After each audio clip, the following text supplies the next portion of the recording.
দুজন পাশাপাশি দাঁড়ালো, একজনের গায়ে ছেঁড়া শার্ট ছেঁড়া প্যান্ট, আর একজনের গায়ে দামি শার্ট দামি প্যান্ট। আমার প্রশ্ন হচ্ছে, তাদের মধ্যে কাকে সালাম দিব?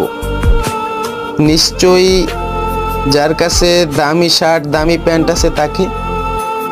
কিন্তু কেন?